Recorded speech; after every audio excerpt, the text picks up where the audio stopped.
Hello, everybody, and welcome back to the Drive Pink Dialogue. It is a beautiful day to come wake up after a 3-1 victory. We are back at the top of the table. Cincinnati lost. Columbus dropped points. Inter Miami gets all three against Toronto FC. That is the main topic of tonight. But before all of that, as always, I'm your host, Scotty. I'm here with my co-host, Saur.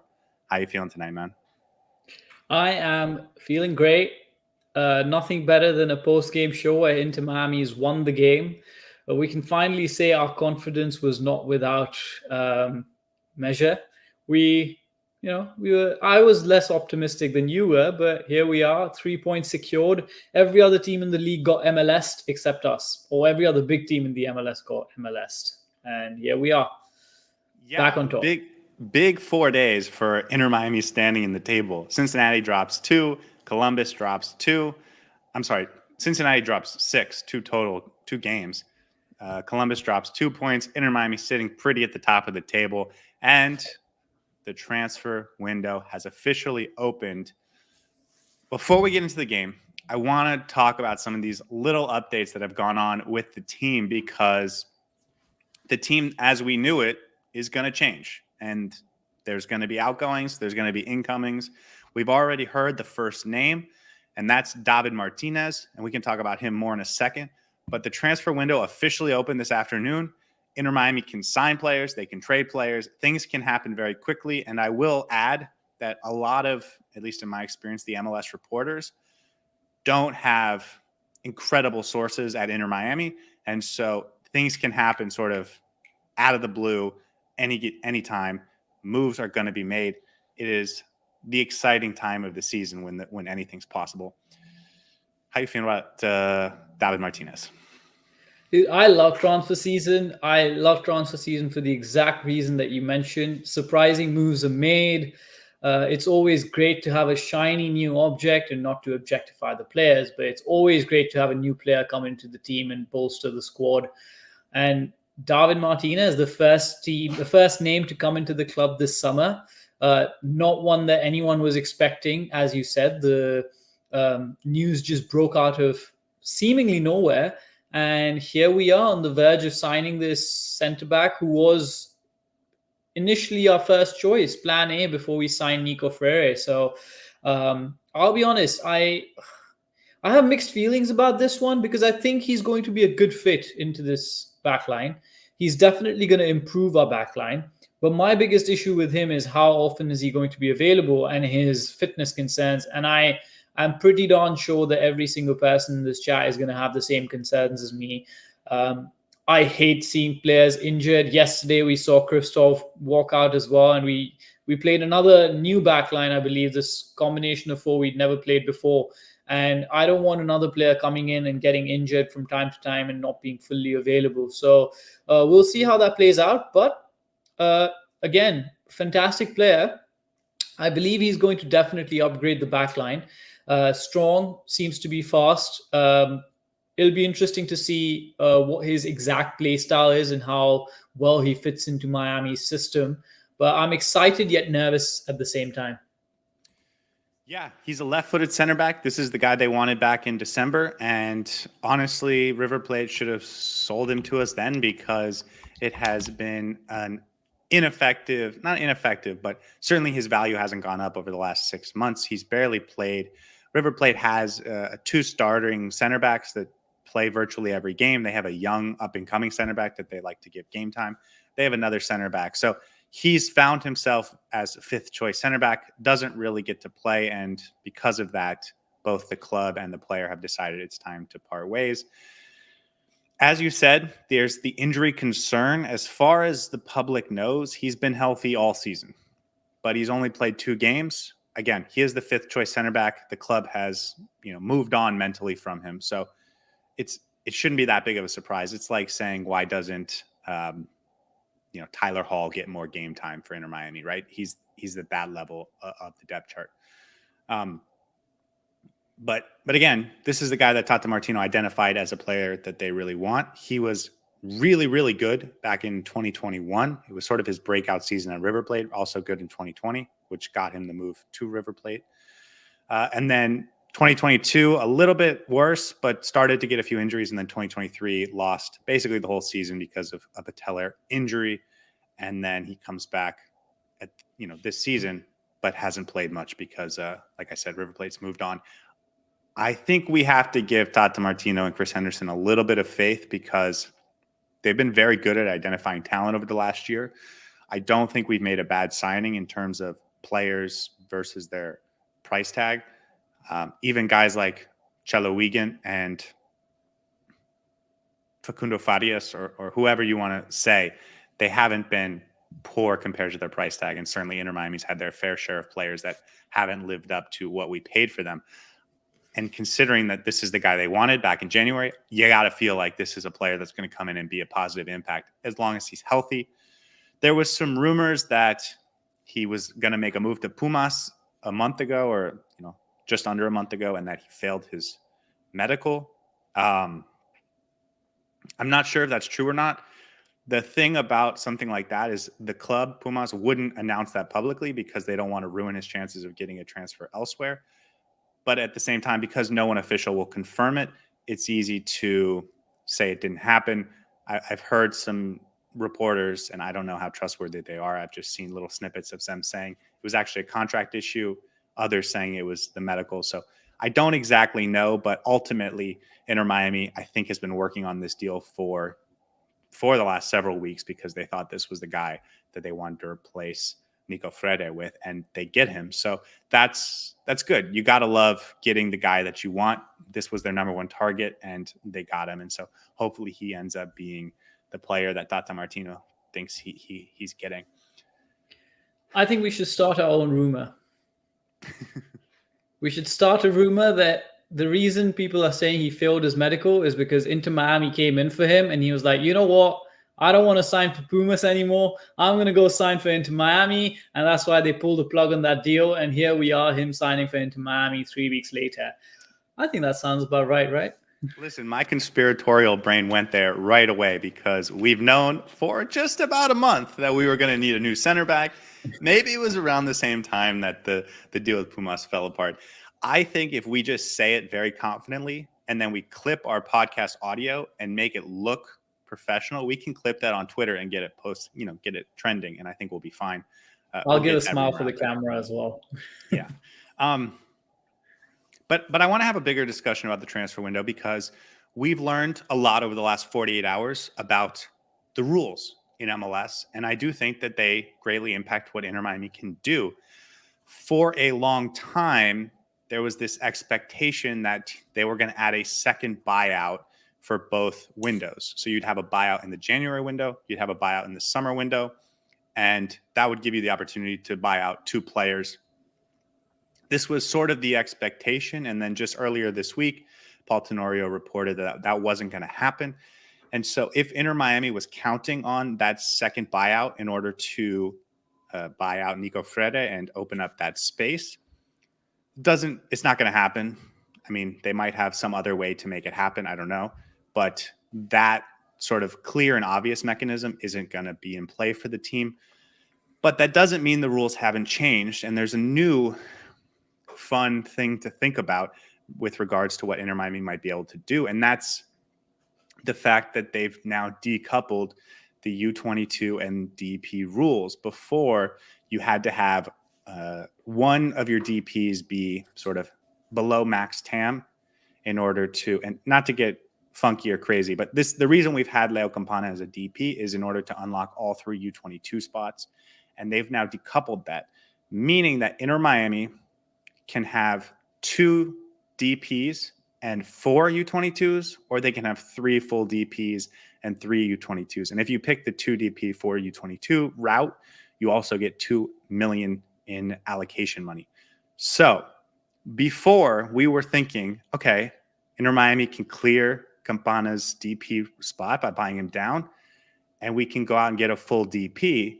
Now I'm thinking you buy down Campana, and you have 1 and potentially 2 U22 spots. The second would be if you sell Diego Gómez, who we can talk about in a second. But now you can go out and get 2 U22 DPs. And now that we're not linked to any Angel Di Marias or Rafael Varanes or any player of that sort of caliber, I don't know if you really need a third DP spot for that type of player. What are your thoughts? Yeah, the way you were explaining it, and the more I thought about it, it felt like having 2 U22 spots might be the more rational way of looking at it than just going for another superstar player when we may not necessarily need one. We may not need another DP unless there's someone specific in mind that we have that we want to bring in, who we need to pay that kind of salary and that kind of designation to. I don't think we need that DP spot because our four superstars, we've accommodated them well into the team. And yeah, I would reckon the smarter strategy for this would be to bring down Campana, have that additional U22 spot. If Diego Gómez goes, then we have 2 U22s that could potentially be really, really important to the rest of the season. And on again, it depends on what kind of pool we're looking at, what kind of talent we're looking at, and what position we're looking at. That's all up in the air right now. I would have assumed that if we've got David Martinez coming in, we might actually want that extra U22 spot to have a U22 defender coming in, and then we see where we go from there. But that could be essentially a strategy. And then with regards to Nico Freire and his buyout, it's a shame that we can't pull both the levers at the same time. I understand why that decision has been made, but I wonder if, because he's just on loan, right? So I wonder if he can just get recalled by his parent club and then we work from there. I'm not sure what the rules behind that are and how that works out, but we'll see. There's a lot of different things that can happen behind the scenes that we as general fans may not be as aware of. And one of those things would be what positions we're actually targeting to strengthen and what caliber of talent are we looking at? Are we looking at someone who's developing and who we can build up for the future? Or are we looking at someone who's going to come in and immediately fit into the starting 11 and make a big impact? So a lot of questions to be answered here. Yeah, and the reason I think it actually makes more sense to go the 2D route is because that extra $2 million in allocation money allows you to go get the center back you want in David Martinez. It allows you to buy down Campana so that you can unlock it all. And then you still have allocation money to go add another player. Plus you have the 1 or 2 U22 spots that are sort of off the regular salary charge spot. So again, we talked about this in our last episode, but there's a lot of work to be done if the club wants to do it. And again, Tata mentioned earlier this week that he doesn't feel the team is as good as Columbus or as good as Cincinnati. And so that is him signaling to the front office, we have to be aggressive. Let's go get more high quality players. And listen, the last U22 they got, Federico Redondo, really came good last night. And we'll talk about that. But again, if you can add another player like that as a number 6 or as a number 10 or as a left winger or as a center back, right? You want to do that. So there's still a lot to be done. And by the way, as far as Freire, he could be recalled by Pumas, but they have no incentive to do that other than to just help Inter Miami, and they have no reason to do that. So that's why I thought the buyout was really important. Diego Gómez. Well, let's talk about Gómez later. Emerson Rodriguez goes on loan to Vasco da Gama. His circle of loans continues. I think we had him going somewhere in Turkey at one point, or maybe in Hungary. And eventually he went to Colombia, and now he's in Brazil. I think this is the first move up for him. So I guess he had a good enough loan spell at Millonarios to earn that opportunity at Vasco. So good luck to him. I don't know I doubt we'll ever see him again, but maybe he'll be back at training on next summer at some point, right? Who knows? You never know. Speaking of Diego Gómez, though, he is leaving for the Olympics. So he's no longer going to be with the team for the rest of that tournament. And then the third kit came out. How you feeling about the third kit? Yeah, we spoke about it a little bit yesterday. I really like it. I'm still figuring out which one to get. I know you've got an Ian Frey 6, I believe. 17. 17. There you go. All right, 1 minus 7 is 6. But yeah, I'm a little bit confused about who I want. But definitely a kit that I want in my collection for sure. Yeah, I saw some fans in the crowd with it last night in the game, and it looks really good. Yeah, it looks very slick. Okay, Inter Miami beat Toronto 3-1 to take the lead on the Supporters Shield, to set a new benchmark for what Inter Miami is capable of, passing the 2022 record of 48 points. Now at 50 with 10 games to go, 30 points still on the table. They would need 23 to tie the MLS record, which, considering how they are going lately, feels on the table. But some tough games still ahead. Anything else you want to talk about before we get into this game? No, I feel like it's time to talk about the game now. Okay, well, let's get into it. Here's the starting lineup. Ian Frey goes back into the lineup. Aviles and Christoph sort of returns after putting Busquets back there against Cincinnati. Jordi Alba back in the lineup after a yellow card. A midfield of Yannick Bright, Federico Redondo, and Matías Rojas. And I think that'll be an interesting talking point in this episode. And then a front three of Julian Gressel, Leo Campana. Kind of getting a surprise start. I thought Luis Suarez would be there, but Campana gets to start. And then Diego Gómez at left wing. In retrospect, how are you feeling about having 5 midfielders in the lineup? Eventually, it got figured out and it worked. But what this midfield lacked quite extensively, and we saw that in the first 30, 40 minutes, was a ball progressor and someone who can actually distribute the ball from the middle, from the center. We didn't have a Busquets in for obvious reasons. He was out due to suspension, and that just ruined the makeup of this team. Yesterday, we talked about how I like this midfield because it's got a different dimension in every single player that's in there. Bright is the number 6, Redondo as that number 6, number 8 hybrid, and then Matías Rojas is that number 10, being the creative outlet. But I think Redondo was more of the box-to-box 8, or just rather a offensive 8, and we didn't necessarily have a ball-progressing central midfielder in there. And that really, really affected the way we were playing. It felt like we were just pinned back into our own half. Too many negative passes to begin with. Every time Redondo had the ball, Bright had the ball, we just went back to our center back, sideways passing. Took a little bit of time for us to get back into the motion of things. When we did go up, it felt like our back line was slightly disconnected from our midfield. And the first 30 minutes were disjointed. And I think we got away with the scoreline there because Toronto had a couple of really good opportunities that they could have capitalized on and really put the pressure on us. But then things started to click. One thing I really liked about the 5-man midfield is having Gómez and Gressel in there with Redondo.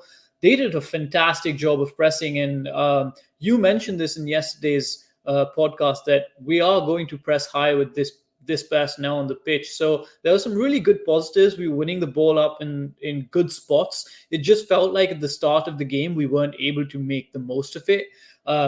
And then just a moment of magic from Redondo and Gómez to unlock the Toronto defense. And from there on, I think we never looked back in that game. But it took us a while for us to figure out how we want to play against this Toronto team and how to get the best of the players that we have on the pitch. Yeah, absolutely. That midfield, I don't think, was phenomenal early on, and we'll talk about why it wasn't great, and we'll talk about what the change was that I think made it a lot better in the second half. And I'm interested in hearing your thoughts, but let's just get into it. As a reminder, Cincinnati lost, and Skrilla puts an interesting stat that Cincinnati's never won a game without Lucho Acosta in the lineup since they bought him. I will add, Cincinnati, when we lost to them couple weeks ago, their social media team put out like a little video of Cincinnati like knocking Inter Miami off the top table, and people were having a lot of fun with that tweet last night.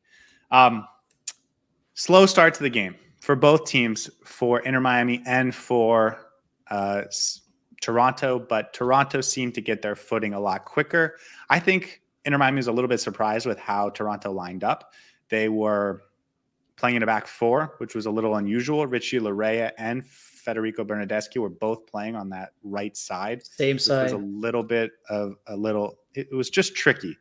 And then also in the first 10 minutes or so, I saw both of them sort of make their way to the left side. And again, it was just throwing different things at Inter Miami to see if we could handle it. And Inter Miami didn't handle it particularly well in possession, but defensively they were sound. That is until the 17th minute, and that's when there is a really dangerous opportunity in the 17th minute where the ball comes into Lorenzo Insigne, who just tries to shoot on the first touch, but he has a lot of space, and if he had collected it and looked and fired, he definitely would have scored. He just tries to shoot first touch, puts it on target, but it's sort of right at Drake Callender, and so it's an easy save for Callender, but it was sort of the sign that Toronto was building into the game.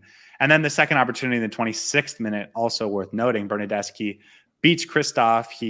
Christoph does that thing where he lunges in for the ball and Bernardeschi just taps it past him and then beats him for pace, gets the opportunity, and then dumps it off to DeAndre Kerr from the penalty spot, around the penalty spot, but Kerr just puts it wide. Should have definitely been a goal. There was nothing Drake Callender would have been able to do about that.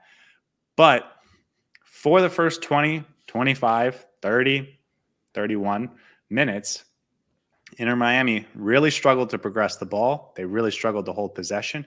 And Toronto, considering how much possession they had, were really able to create a few clear-cut opportunities. Yeah, and there were, I think, multiple issues all around. The first opportunity that you mentioned, I felt like some of our players fell asleep. Maybe Redondo could have tracked the Toronto player when he got into the space, Insigne, obviously. And then maybe it could have been Bright, but he just had so much space in the middle and nobody picked him up. One issue that we were really facing was how fluid the Toronto attack was. They were moving the ball around very quickly. Insigne, Bernardeschi, both linking up, turning up in different spots all over the pitch. As you mentioned, Bernardeschi and Larea on the same side. I thought that gave Jordi Alba a little bit of an issue to start with. He was being doubled up in the sense that when he got hold of Bernardeschi, Larea was there forward, and then when he got hold of Larea, Bernardeschi was playing around a little bit. That was a definite issue for us. And then the second chance that they had was exactly what I mentioned yesterday during our pre-game show, where we pushed our two centre-backs really high up. Jordi Alba, I believe, was the last man trying to cover Kerr. He did a good job. I don't think he could have done much more with that because he was caught between the devil and the deep sea. But Christoph, if you're that high up and if you make that challenge and lunge in, you can't lose that, because if you lose that, there's the ocean behind you where Bernardeschi can just run into. And I think Bernardeschi did everything correct, and Kerr should have buried that in the back of the net. We got away with two really good opportunities from Toronto's side. Yeah, and it was really frustrating too, this especially that second one, because Orejano for Cincinnati did the same exact thing to Christoph in our last game, and it's just an easy way to beat Christoph if he comes in and just tap it past him and then beat him for speed. I think, if I'm not mistaken, Ajimang did the same thing against Charlotte. Can't remember if it was against Christoph or not, but again, I think it was, because it was that potential penalty where they reviewed it to see if there was a foul on Aviles. Anyways, but eventually Inter Miami does get into the game, and I think one of the biggest turning points was in the 31st minute, 32nd minute. Christoph goes down, and eventually Noah Allen comes in to replace him, and then Inter Miami looked a lot better. Finally, they take the lead in the 43rd minute. Federico Redondo gets on the ball deep, puts a ball over the top to Diego Gómez, who makes it, and then slams it past Sean Johnson, who the ball was not far from Johnson, but Diego Gómez smashed that ball. There was nothing Johnson could do just because of the power and speed on that shot. And then he turns around and kisses the badge. Really, really cool moment for Diego Gómez and for Inter Miami. Despite the fact that they haven't looked great in this first half, finds a way to take a lead into halftime. There was another opportunity for Toronto right before half. Bernardeschi gets on his left foot and Drake Callender has to make an excellent save. But things, even though they weren't going Inter Miami's way, are going Inter Miami's way. They're up 1-0 at halftime. Yeah, and all it took was to do, as Ash mentioned, to do one different thing, right? Put the ball forward. That's what our midfield was not doing throughout that game. Every single time that Gressel had the ball in that midfield, he was getting frustrated on that right side because he was not getting any service. He came into the midfield, decided to take the reins in his own hands. He looked up, nothing in front of him, absolutely nothing. Nobody making a run, nobody making a movement. You can't pass the ball when nobody's doing anything, when nobody's making those dangerous runs in behind, and it's difficult to unlock teams when you don't have any movement in front of you. Every pass that was coming in was a player coming back with his back towards the goal into the center to receive the ball, whether it was Gómez or on the left side, whether it was Gresso on the right side, whether it was Campana. They were all receiving the ball with their back to the goal. There was nobody making a run in behind. The one time Gómez does that, he's in and he free on goal, absolutely smashes that ball into the back of the net. I didn't like that because the more goals he scores means the more chances of him being picked up by Brighton and he leaves. So I don't want that to happen. But great ball from Redondo, man. I was getting frustrated with the midfield. Matas Rojas was ghosted in this entire half. Redondo was playing too conservative and too negatively in that game. And I was like, just make a pass that, just try to unlock the defense a little bit, make a brave, risky pass in front of you. The one ball that was absolutely inch perfect straight into Gomez's feet, does really well to control it. Fantastic finish against the run of play, but that I think opens up the game a lot for us. And from then on, we didn't look back at all because after that moment, Toronto was a different team compared to what they were in the first 20 minutes. Yeah, and going into halftime, still there was a lot, I think, to be concerned about because even though we got the goal, sometimes getting a late goal that you kind of luck into can make you feel like you had a good half, even though you didn't.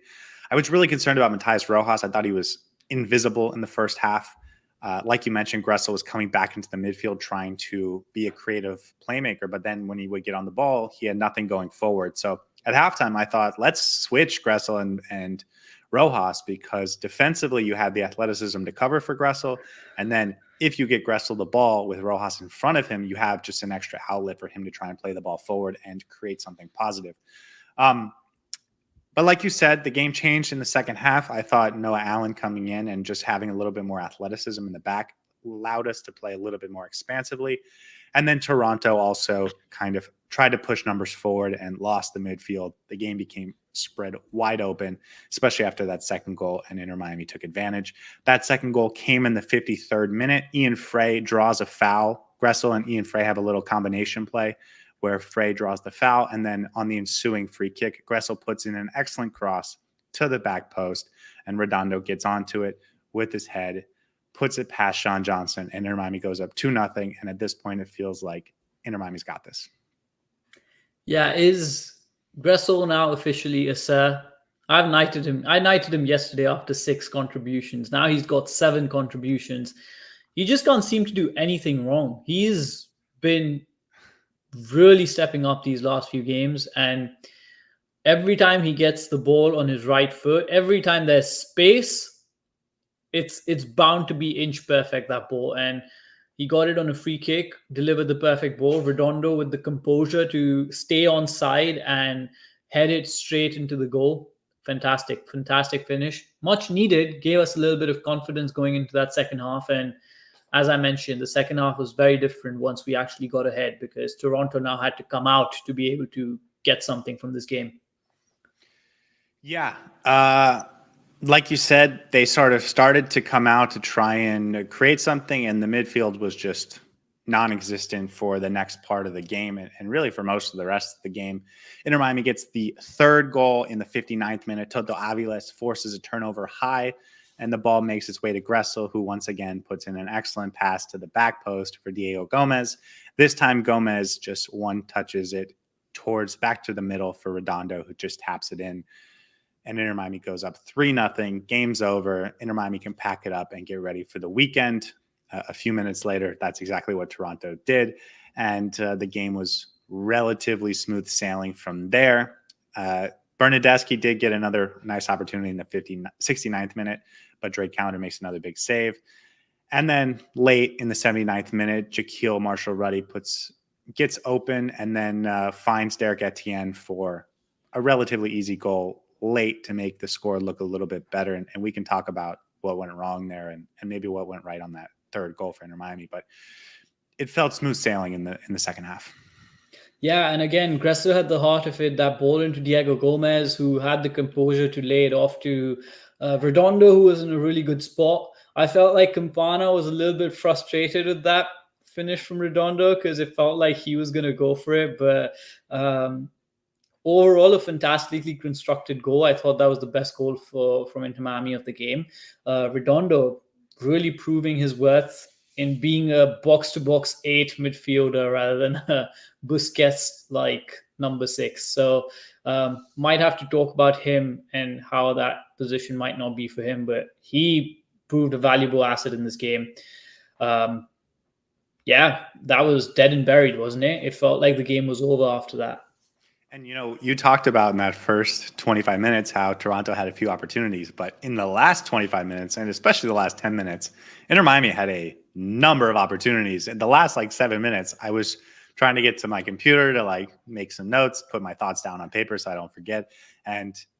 But I just kept looking back. Inter Miami has the ball again in the final third, again in the box. They had 3 or 4 opportunities in the last 7 minutes. But anyway, Frey missed one. Suarez missed one. A few of them missed a few. Exactly. But again, at that point, it was already over. And so, again, smooth sailing. Inter Miami gets a 3-1 victory, go back top of the table. Then it was turning to look at the other games. Just for the record, Kevin Sullivan, I don't know if you heard this story, made his debut last night. Yeah. This is the 14-year-old that's the youngest American professional athlete ever. So that's a cool story if you haven't heard about it. Already signed up by Manchester City. Yeah. Any other moments from that game that you want to talk about, or should we talk about Toronto for a few minutes? Did we talk about the Toronto goal? You can if you want to. I thought Ian Frey had a lapse of judgment. I don't have an award for Ian Frey, so maybe I'll just say this now. He played 102 minutes last night, including stoppage time, and he had never played more than 70. And I thought in the last 15 minutes of the game, you could see he was physically and mentally wearing out. He had a yellow card. That was just a frustration, exhaustion foul. He had the lapse in judgment on the goal. There was a runner making a run, and it was Redondo's man. And Ian Frey maybe didn't think Redondo was going to pick him up. Redondo did pick him up, and so they were both covering the runner, and then the back post runner was open. But yeah, if you want to say something about it, go for it. Yeah, no, just really poor positioning from Ian Frey. But come on, we can't really fault him. I think in the first 25 minutes, he was the best player on the pitch, if not for the entire 20, if not for the entire 90. And I thought he had a really, really good game. And I agree with you. After the 70th minute, he sort of started fading away because you could see him heaving. He was a little bit leggy as well. And that's when I started to worry if going 90, or in this case, about more than 100 minutes was a good choice here. You could have potentially brought on Ryan Saylor and made sure that Ian Frey doesn't get an injury, but he was definitely fatigued, and you could see that in his play style. It changed drastically after the 75th minute. This is the game to put him in there for 100 minutes so that he can build up the legs, right? And I think both of the mistakes were just like a mental exhaustion type of thing because he hasn't played this many minutes. So I'm fine with it. I'm not going to be too critical. If it cost us the game or points, we would have had a much larger discussion on it. But ultimately, I think it was good to see Ian Frey go the full game. And he's a professional soccer player. And so, yes, you want to baby him so he doesn't hurt himself on his rehab, but eventually he's going to have to be a professional soccer player who can play 90 minutes a game and be an impactful player. So good to see. Toronto, I thought Bernadeschi was really good. I thought Insigne was a little quiet. I thought Richie Larea was an interesting piece for them. But ultimately, we talked about in the pregame, they don't have a lot of guys.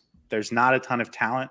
John Herdman, smart coach. I think he did a few tricky things in the first half, but ultimately that's just a talent deficiency. And it reminded me of last year when Inter Miami felt like we had a core of players, but then there was just a lot of guys injured and you were using a lot of rotation pieces. And ultimately you just didn't have the talent on the field to compete. Anything about Toronto, we're going to play them again and in Toronto, but I still think Inter Miami is going to be the heavy favorites in that game. After a point, I think it was just a question of quality. And you could see that, yes, we struggled at the start of it, but we adapted well. Whether we got little bit lucky with some of the missed chances, maybe, yes. But that's the game of football, right? If you don't take your chances and the other team starts to get back into it, then, I think we were just overall over the course of 90 minutes, we were the better team and the quality shone through.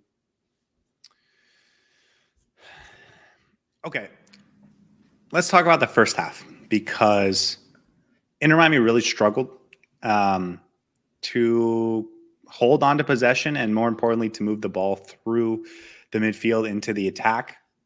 I see some complaints about Leo Campana in the chat. I didn't think there was a ton of opportunities for any of our forwards to be particularly dangerous in the final third, and I think that was because we were really struggling to get the ball through the midfield. Any thoughts on that? I think the key player who might have been responsible for that, and maybe I'm wrong about this, was Matas Rojas, who was supposed to be that link between the midfield and the forwards, and he was missing. Honestly, I don't think I saw him once during that game in that first half, at least, or even afterwards, where I saw him get on the ball and dictate the play. He seemed a little bit hesitant to ask for the ball, to make himself available for the ball. And that's why I thought we struggled, because Redondo, yes, he might be considered the heir apparent to Busquets, but I don't think at this point in time he's ready for that role. His distribution was obviously nowhere near the same level as Busquets, but you would expect him to make a few forward passes. And I do think he has that in his locker. But yesterday during the game, it felt like he was being a little bit too pessimistic and too backwards in his passing. And it always felt like we got the ball into the midfield, whether it was to Bright, to Redondo, to Rojas at times. They looked up and there was just no movement around them. And as I've already mentioned, Diego Gómez was, instead of going forward, coming back in. Jordi Alba was not able to make those runs on the left-hand side because he had two really quality players occupying him in Larrea and Bernadeschi, and he was, I think, worried about that particular fact. Where we did play decently was getting the balls turned over in higher up the pitch, but we never constructed a chance from it, at least in the first 35 minutes. So I think overall it just didn't click in the first half like we wanted it to. And that happens sometimes. There are a couple of players coming back from injury. There are a couple of players who are not as much in the game rhythm as some of the others. So you can expect a little bit of dissonance across the board.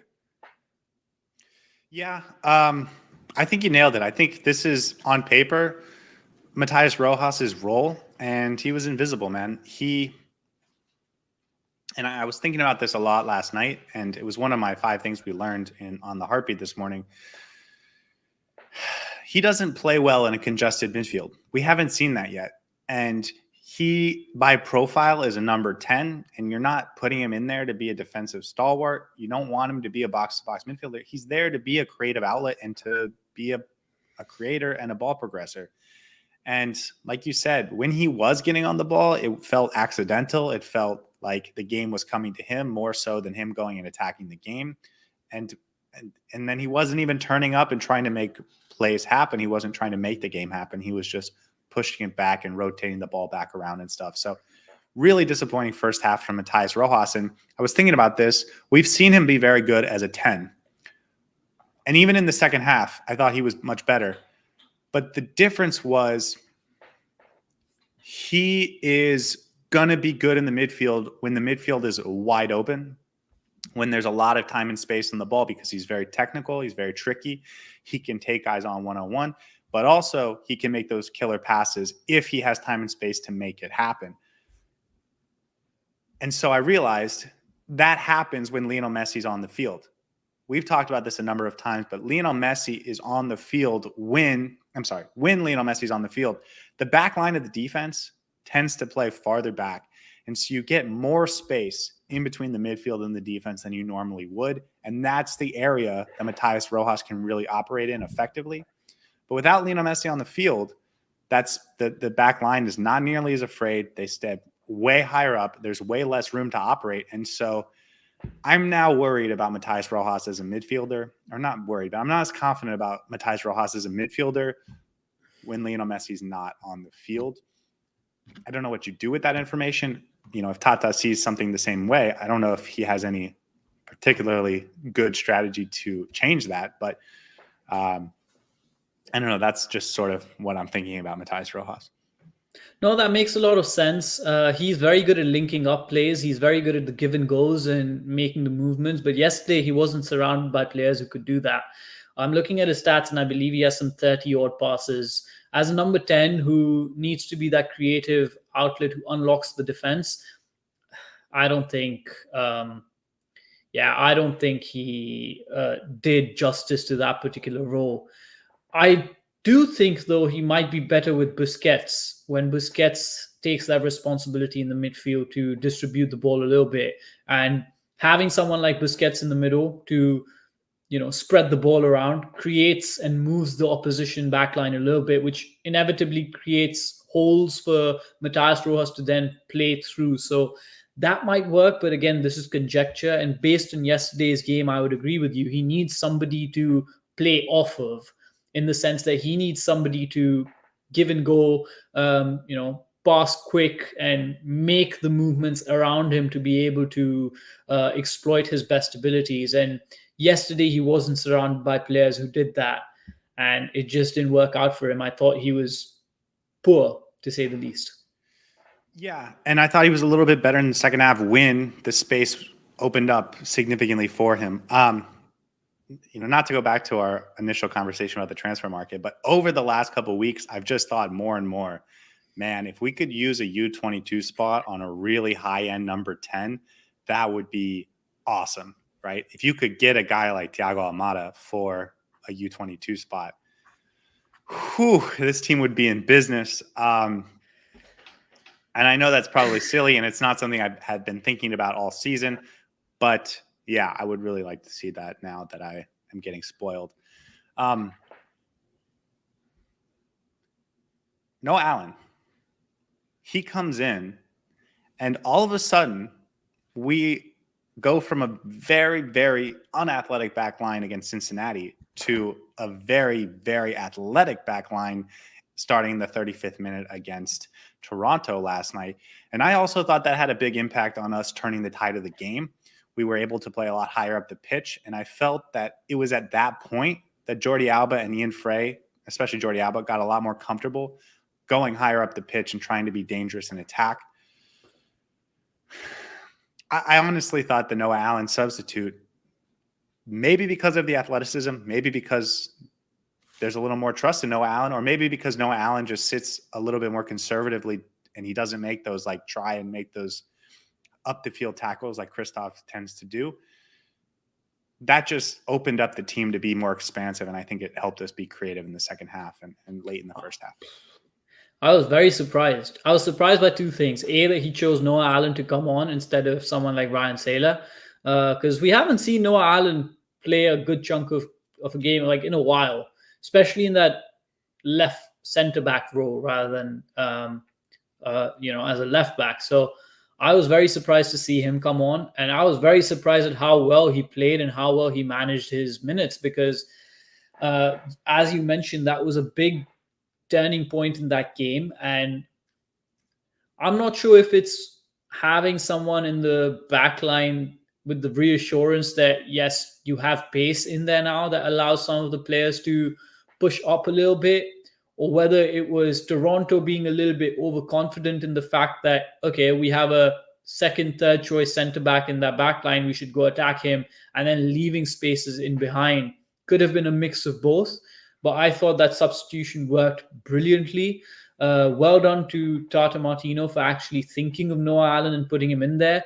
I'm not sure if that was tactically intentional, but whatever said and done, yeah, unironically screaming for Noah Allen, which is saying something, but he did a fantastic job, and hats off to him for stepping up when required, because it allowed his team to push up a lot more and change the nature of the game. Yeah, and I don't think Noah Allen's going to be called upon to be a starter for this team, but it makes you think, okay, if we do get an athletic, left-footed, left-sided center back to come in and be a stalwart in the back line, you might be able to see a little bit more expansive play. And lo and behold, a day and a half ago, we signed, or we're about to sign, a left-sided, athletic, pacey, left-sided center back. So I was thinking that's really nice. And also, if David Martinez comes in, he could be that guy on a consistent basis. Anything else about this game? Because we talked about in the preseason, and I'm sorry, in the pregame, this was gonna be a nondescript game. It was kind of an easy win. If Luis Suarez and Ian Frey finished their chances late, I would have gotten my 5-1 prediction right. It just didn't feel like there was a ton about this game that was particularly interesting.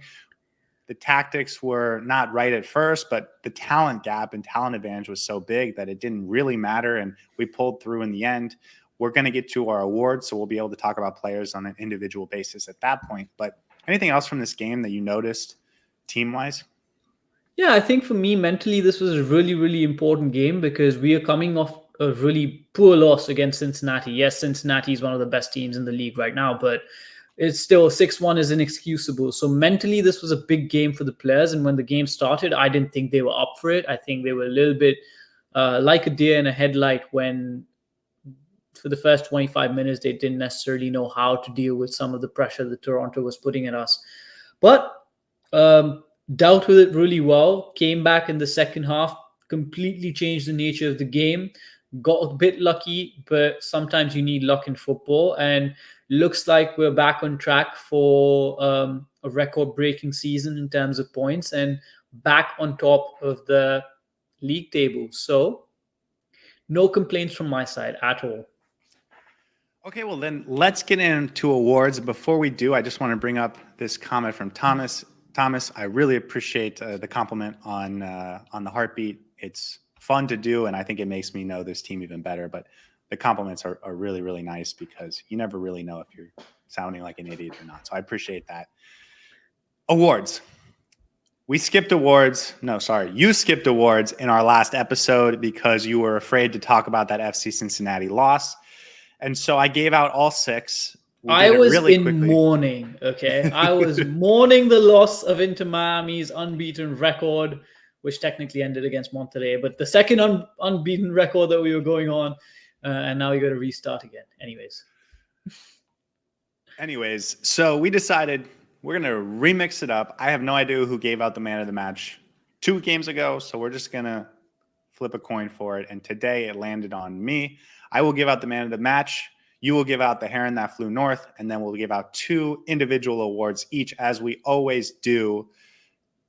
And I'm going to start with who I think is the obvious man of the match, and that was Federico Redondo. 2 goals, an assist, a couple turnovers, playing high up the pitch. I thought he was much better, and I think he's a really interesting person to talk about in this episode. So let's start there. Redondo, man of the match. Incredible performance, his best as an Inter Miami player so far. What'd you see? Exactly why we paid $8 million for him.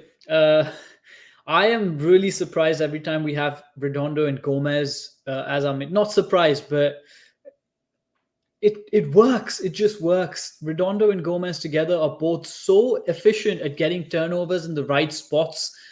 He played really well in certain aspects of the game. I feel like you put him up top and he's going to be a world beater.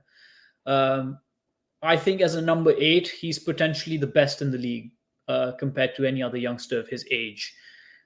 I'm not sure if I agree with this comment by Luis or Louis. I'm not sure how to pronounce the name. I'm sorry, but I don't think he looked like a young Busquets last night.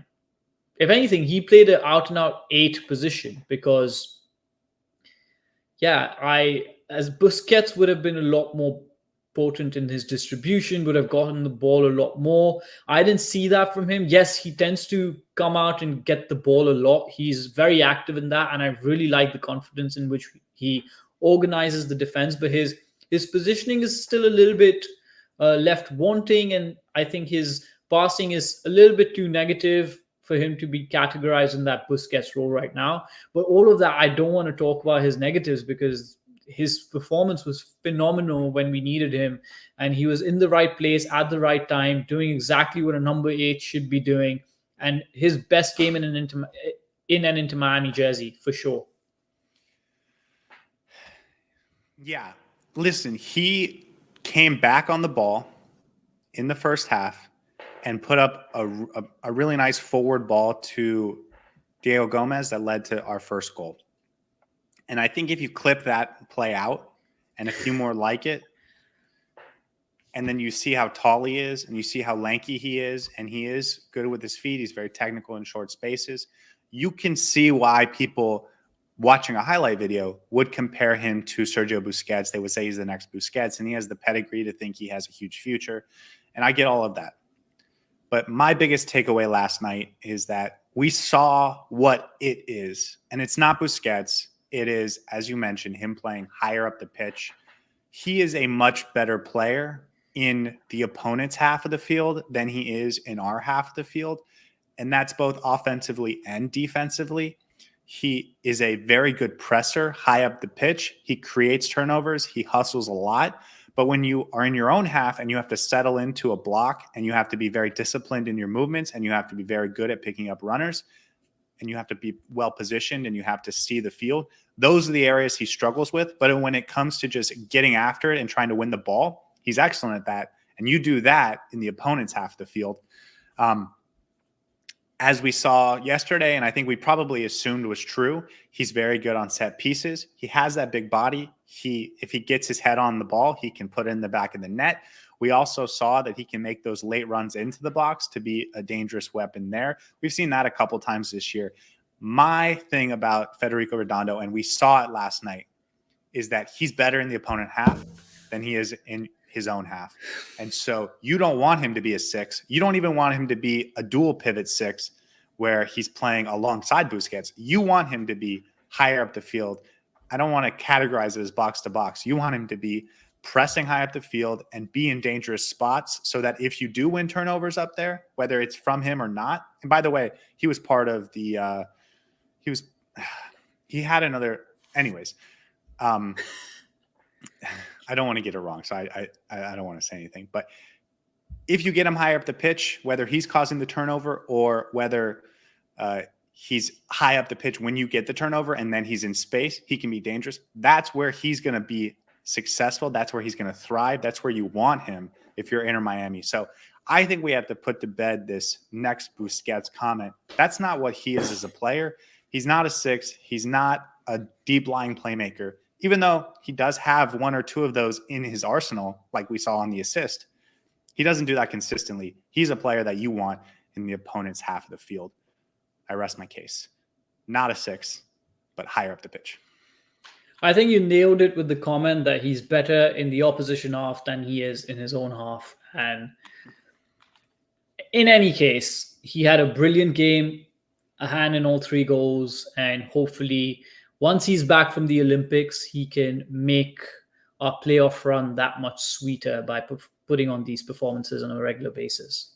By the way, I think Tata said that he's not going to go unless there's an injury and he gets called upon. I was under the impression he was going to go as the alternate and just be there, but it sounds like he's going to stay with the team unless they need him to come out. So there you go. Hopefully he performs like this in the League's Cup. Yeah, and that, as far as depth in the midfield, is a huge boost, especially if he can play like this. And I also want to say this.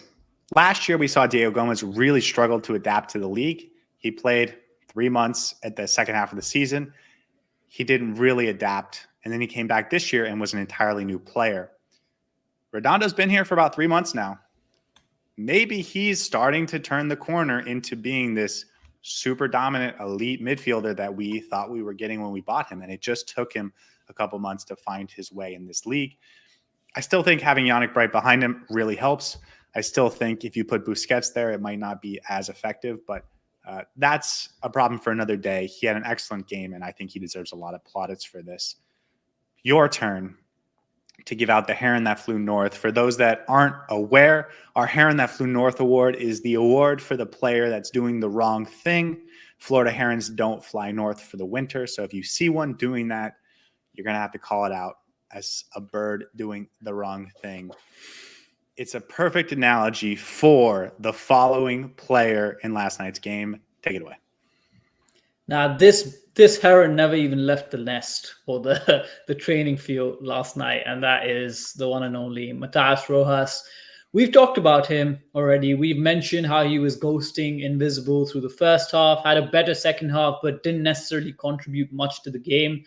I'm looking at his stats, and he had 31 accurate passes, 30 passes overall, 74% accuracy, 39 touches for your number 10. I don't know if that's good enough for him to warrant that position in that number 10 role, and he just needs to do a lot more. Yes, I could have given it to Leo Campana as well, but I thought his haircut looked really nice, so I went with this. But nah, I'm kidding, man. Matías Rojas for me was key, or his lack of performance was key why Inter Miami was not able to create chances in the first 35, 40 minutes. And for me, I think he had a poor performance and needs to do better. Yeah, he would have been someone I would consider. Any thought to giving it to Serhej Kristoff? Slightly controversial.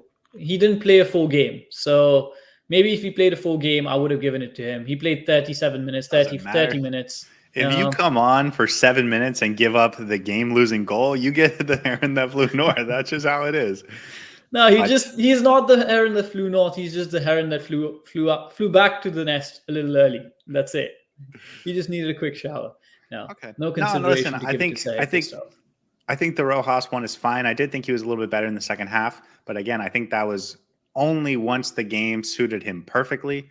And again, I thought he was invisible in the first half when, probably if we were looking at the lineup before the game, we would have expected a big one from him. So, we would have expected him to be a primary force in solving a lot of our problems, and he wasn't doing that. And so I think that's a solid award.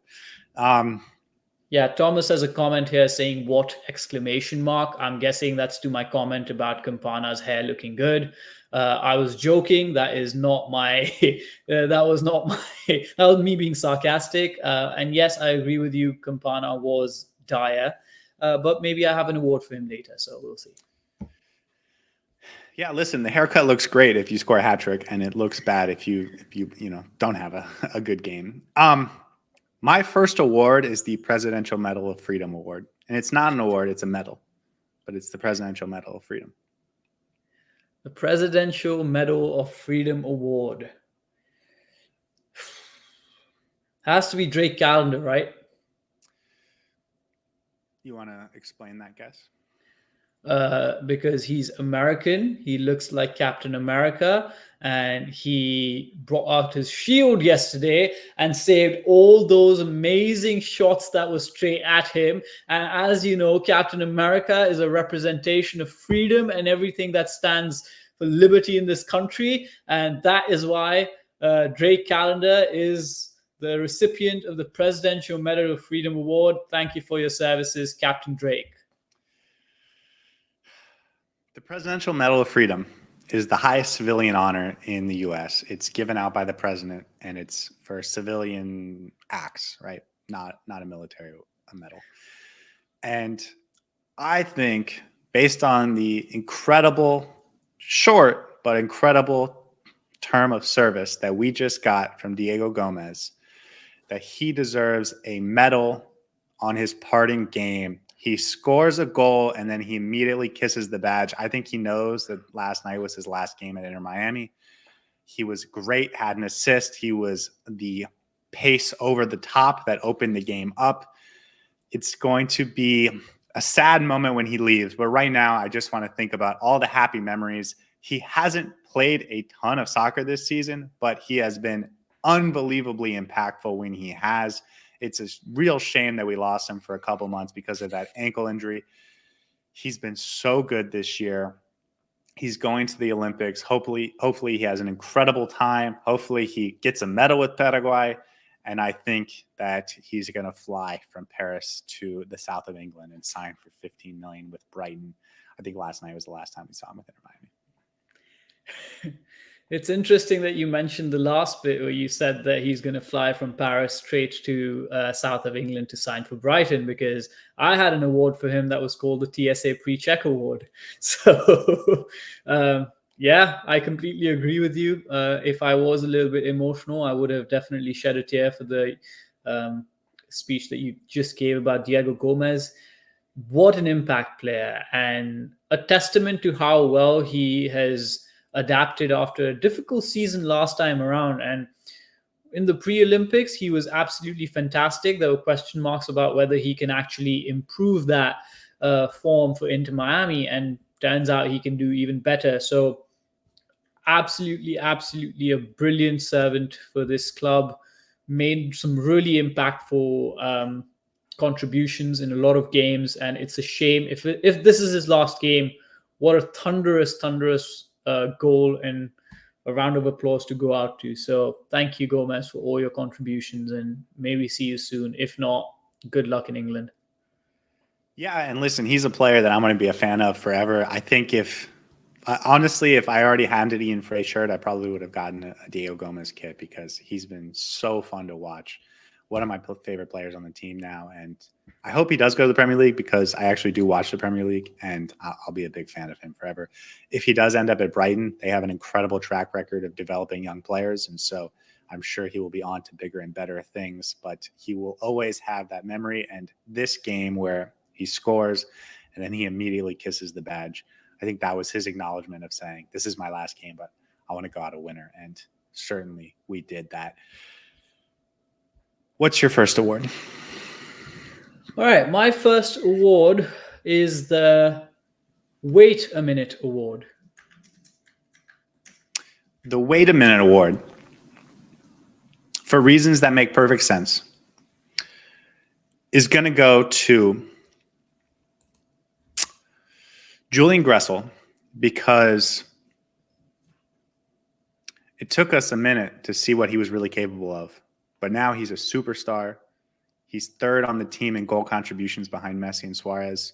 He's going to get on the leaderboard for most assists in the MLS. And he gets the Wait a Minute Award. Well, I always love it when you're absolutely wrong. And this time around, you are absolutely wrong. I like the explanation. Would love to talk about Julian Gressel separately, but this award goes to Noah Allen. There are two word plays here. So wait a minute, the word wait. Noah Allen has had to wait for his opportunity. He was someone that we knew in preseason that Tata really admired him, and we thought, wait, maybe this season he's going to have a bigger role to play on this team. And we haven't really seen much of him. Really, if you think about it, how many games has he played for Inter Miami this season? 4, 5? And he hasn't really had that many contributions as such, or performances where you can say, oh, wow, okay, Noah Allen is still a really good caliber MLS player.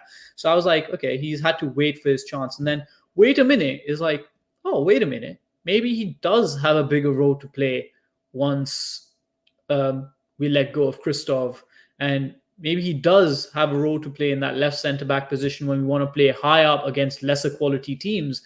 And I'll be honest, I want to see a little bit more from him and a little bit more of him in the next few games, at least in games where we know the opposition is not as great in terms of their quality, and where we know that we might need to play a slightly higher line. Noah Allen could potentially be an option where I'd be like, wait a minute, we have Noah Allen on the bench. Why don't you put him on? So there you go. That is the Wait a Minute Noah Allen Award. Yeah, it was his best performance of the season, I think. I think there's an interesting question I'm going to ask in a second. But listen, he's a left back. He's not a center back. And Yeah. there will be a day when he's going to play for this team every day, every game as a left back. And that's going to be the day Jordi Alba leaves the team. I have long thought that Franco Negri is an excellent trade candidate this summer, and I think that there's a chance that happens. And so Noah Allen would step into the backup left back spot, which would earn him some real minutes at his natural position. But he has stepped in and played center back at a reasonable level, and it was really good last night. Tata Martino said after the game that he hasn't done a great job of getting Noah minutes, and you can understand why, because of who's on this team. My question to you is, if Christoph is injured, because he did come off injured for Saturday night, are you going with Noah Allen or Sergio Busquets in the back line? You going with Ian Frey as a center back and then put Cello back in as right back? What are you doing for this next game? And, it's related because I think Noah Allen's at least put himself in the conversation of should he get one game while Christoph recovers, if Christoph is out. Yeah, I'll have to see how Chicago plays. Our next game is against Chicago. Yeah. They play poorly. That's the answer. Yeah, but they beat Cincinnati, so that's just MLS happening. There's no way they're getting a second result like that. I don't want MLS to happen to Inter Miami. Okay, so I'm gonna have to see what their play style is. My intuition suggests play Sergio Busquets in there, because if we're going to have Redondo in there, I'll be fine putting Redondo in the midfield, Sergio Busquets in the back line. But I wouldn't mind seeing Noah Allen again. As I said, wait a minute, we have an option, and yeah, I wouldn't mind seeing that. But I don't think Ian Frey should play that game, because he's already played 105 minutes, and I don't think that's the plan for him. But I think Sergio Busquets is the more reliable option of the two between Noah Allen and himself. Here's a way it makes sense. You have Diego Gómez leave for the Olympics. You push Matías Rojas up to that left wing spot, and then you push Busquets into the midfield, and then Noah Allen could start at left center back. But I just think we're going to see Robert Taylor left wing, and then I agree. I think we're going to see Busquets if Christoph isn't healthy. Ash asks, when is the new center back going to start? Well, they haven't officially signed him yet. That could happen any minute now. He was already in Miami. He was at the game last night. So he'll do his physical, and assuming he passes that, which I guess is less of a 100% than it would normally be, they'll sign him, and then he has to get a work permit. He's not going to be available for this weekend. There's a chance he's available next weekend, but I think probably we're looking more at that August 3rd game against Tigres. So probably 2 weeks away is my guess. 2 games away. Okay, my next award, and I was going to go with a Noah Allen award too. So you took me by surprise there. I'm going to give the Cafecito award. No, the Cafecito in the Belly award. Huh. Guys, do we have an Italian on this team? Cafecito is Cuban, bro. And it's quintessential Miami. Oh. Well, as you can tell, I'm definitely not from Miami then. Huh. I will give the Cafecito in the Belly award to Yannick Bright, because I know how much you love Yannick Bright, and we can't go one episode without you giving him an award. So I'm going to give this award to Yannick Bright, even though I don't have a specific rationale behind it. Not only did you nail the right player, but you nailed it for the perfect reason. Kudos to you. Thank you. No, I'm giving it to Drake Callender. He was awesome. He stole my award. He stepped that's tit for tat right there, right? Oh no. He stepped up in 2 crucial moments for 2 huge saves against Bernadeschi. Cafecito, caffeine, always on alert. He's got it in his belly, so he's always ready to go, always on alert. Drake Callender, clutch when you need him to be. That first save at the end of the first half on Bernadeschi, where he cuts in and it looks like it's going to be a golazzo, and it's just a diving save with that strong right paw to push it off the post and away. That was a huge save. He's been aside from this 6-1 loss we had against Cincinnati, he's been great lately. Really, it's been like a 2.5 months of really, really good Drake Callender play. And I know we've talked about it in the last couple games, but really good game from him. And again, he was one of the players we were really critical about against Cincinnati. Bounce back game. It's a shame we didn't get him that clean sheet because I thought he deserved it. And so, yeah, Drake Callender gets the Capacito in the Belly Award. Yeah, the El Centurion. He's played for us 100 times. Fantastic contribution and servant to the club. I guess we should give a round of applause to both him and Robert Taylor. I think both fan favorites. Someone who's we both really appreciate those players. And yeah, we should have got a clean sheet for Drake Callender. I had the award that was a roller skating award because it felt like he was on skates getting to all those saves that he was making. But he looked really, really good yesterday. Kept us in the game. Made a fantastic save from Berndeski's shot. That initial save that he had from Kez as well. I think he had a fantastic game, and overall, indeed, the Don Cafecito. Yes, I stole a Twitter handle from one of the Inter Miami journalists, but why not? Okay, let's hear your final award. My final award is the My Fair Lady Award.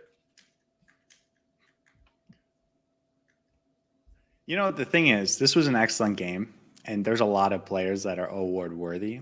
And so when you put it like that, it makes it very difficult to narrow down who the My Fair Lady Award goes to, mostly because I don't even know what the implication is there. So the My Fair Lady Award goes to Yannick Bright because he was on your mind 2 minutes ago when you guessed that I was going to pick him. So I'm guessing you picked him. I like how this has now turned into a game of psychological jousting between the two of us. This is always where it was heading. This is always where this was heading. Yeah, but unfortunately, you're now 2 for 2 in terms of how wrong you actually are about this award. The My Fair Lady Award, if you've seen the My Fair Lady movie, is how this poor girl gets transformed into this beautiful, beautiful woman after, a complete makeover. And the person with the makeover in this particular game was Leo Campana. We're just waiting for the beautiful woman to emerge out of him because, my God, that wasn't the best performance from him, was it? Weird haircut, really bright hair color. I could see him from planet Mars if I wanted to, because he was shining out there in those floodlights. But I thought he had a poor game, and we haven't discussed him much, and I'd love to hear your viewpoints about him. I like Campana a lot, and I'm normally very quick to defend him because he's a lot more talented than people give him credit for. And I also think people don't really appreciate how the talent level of strikers across the league. We played Charlotte a week and a half ago, and people were amazed at how good Ajimang was. And it's like, if you look at their output and their production, Leo Campana far outpaces Ajimang.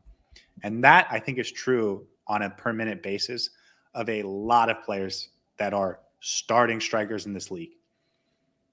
That said, it was a poor game from him. He hasn't played well. He hasn't scored in the last 4 games now.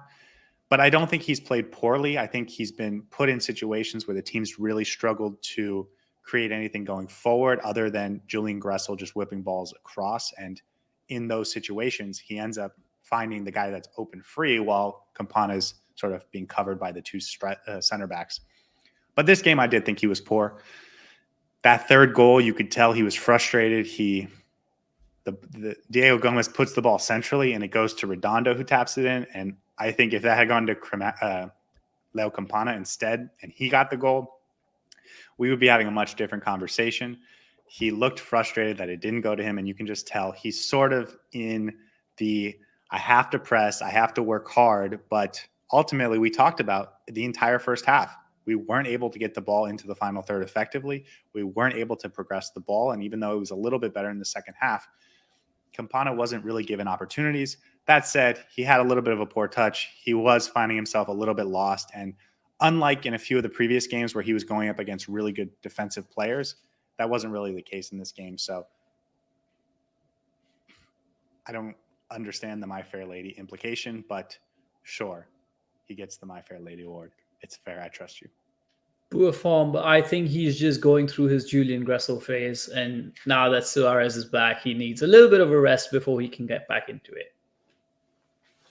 And I wonder how much this record has played on his mind. He's one goal away from tying Gonzalo Higuain, and I just wonder if he just is feeling a little bit of extra pressure. But that's for him to figure out, not for us. There's a lot of other players that deserve to be talked about. Jordi Alba, I thought had a really solid game in the second half, especially Christoph. I didn't think he was particularly good. He was solely responsible for one or two chances. Ian Frey, again, looked good. We talked about him a little bit earlier. Redondo was great. Yannick Bright, I didn't give him an award, but I also thought he had another just really solid a solid game where he's just there protecting people, allowing the fullbacks to get up forward, allowing the other midfielders to play much higher up the pitch. So I thought he was good.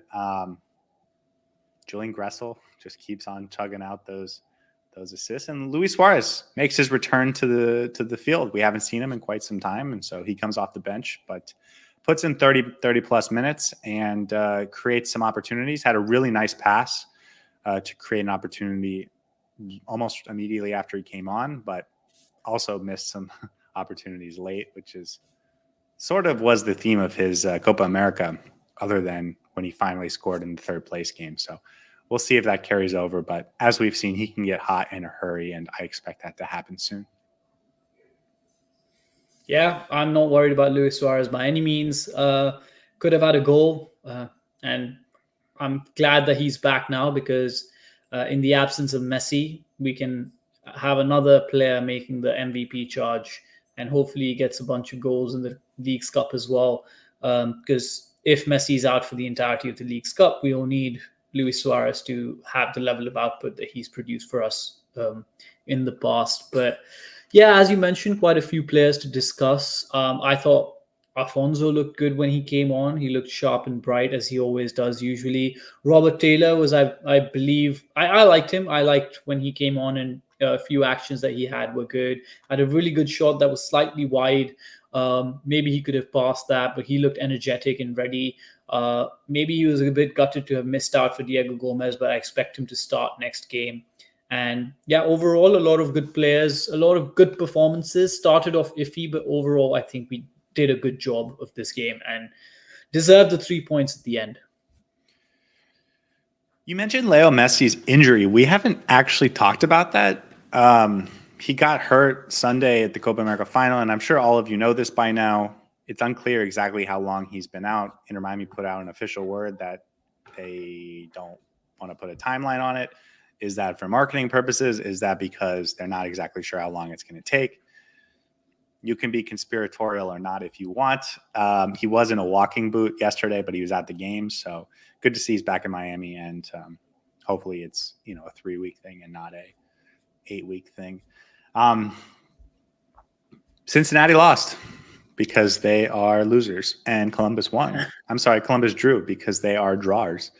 And if I know anything about winners, it's that winners win. And if I know anything about losers, it's that losers lose. And so if I know anything about Cincinnati right now, they're the losers, and Inter Miami are the winners. Anything else around the league that you want to point out, other than the fact that Inter Miami is back at the top of the table? No, as you mentioned, Cincinnati not having the best time after beating Inter Miami. I feel like that's a bit of a curse where every team beats Inter Miami, and then we're like, oh, maybe they can go on and build from this, and they just discombobulate in front of us.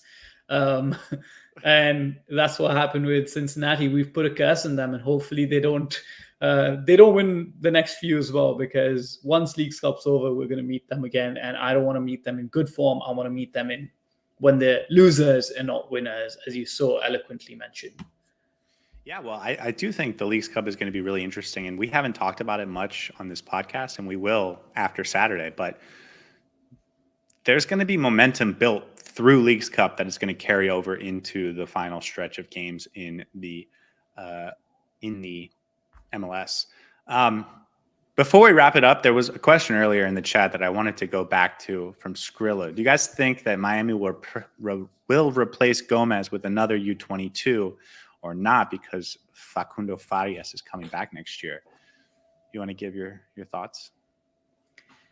I think we do replace Diego Gómez with a U22, unless we replace him with the DP. Unless we replace him with a U22. I'm not sure what the plan is, honestly. I would love to get into the mind of Chris Henderson and Tata Martino and understand what they're thinking. But if you have Gómez going out, I don't see a reason why not, and why you can't have a replacement U22 come in, because next season is too far out, and we can potentially pull some other levers to make sure we're compliant with the setup that the team has in terms of the transfer policy. But yeah, that's all I have to say to that. Well, and the rules are going to continue to change in favor of expanding the possibilities on the roster. So I think Inter Miami is smart to continually max out what they can do, because they're only going to be given more freedom to operate as long as they show that they can max out what's already available to them. Also, Skrilla, you probably missed the first 15 minutes of the show, but we did have a whole conversation about the transfer window and what Inter Miami could do. And the new rule, which I think makes Inter Miami go out and buy another U22 or a DP. I mean, obviously they don't have to, but I think based on everything we know, they're going to, because of the new rule that's been put in place as of today. Whether they can get two U22s is the interesting question, and that becomes available if they do sell Diego Gómez. And that's what I would love, if they could get a center back and then a number 10 as two U22s, buy down Campana, bring in the other center back and David Martinez that they just got. And you're talking about an incredibly good summer window that sets this team up for success throughout the rest of the season. We are not greedy here, guys. We are not greedy here by any means. Well, I want to say another thing, because if you think about Robert Taylor, we've talked about him as a potential transfer or potential trade target because he's at the end of his contract. But there are going to be players across the league playing for really bad teams that aren't going to make the playoffs, that are just looking to reset in the winter window, that will have players on expiring contracts that we could also make a deal for, right? And so there's going to be opportunities for Inter Miami to beef up this roster, whether it's star level talent or it's just some depth pieces or talent for, they can play and be depth this year, and then we count on them to be stars next year, like Diego Gómez was last year. There's a lot that Inter Miami can do, and I think people are sleeping on the potential Inter Miami has in this window. Anything else before we wrap it up? Nope. Okay, guys. As we've mentioned a couple times in the show, Inter Miami did sign David Martinez, or is on the verge of signing David Martinez from River Plate, a center back to replace Nico Freire. I did an episode of The Heartbeat on him, 20 minutes, just talking about David Martinez. That's going to break tomorrow morning unless there's breaking news tonight. But so if you guys want to hear more about David Martinez, check the feed. The link is in the description or in your podcast feed for The Heartbeat. And other than that, we'll be back Saturday, pregame show, 1 hour before kickoff, as we always do. That's going to be only on YouTube. So get in the chat, join us. It's going to be really interesting game. We'll get Busquets back. We're going to play our last MLS game before the Leagues Cup. It's getting into the really exciting part of the season, and so I encourage you to join us and have fun with us before the game kicks off, because that's always a nice way to get out the nerves. From Saur, I'm Scotty. Thank you so much for being a part of this, and guys, we will see you next time. Have a wonderful, wonderful day.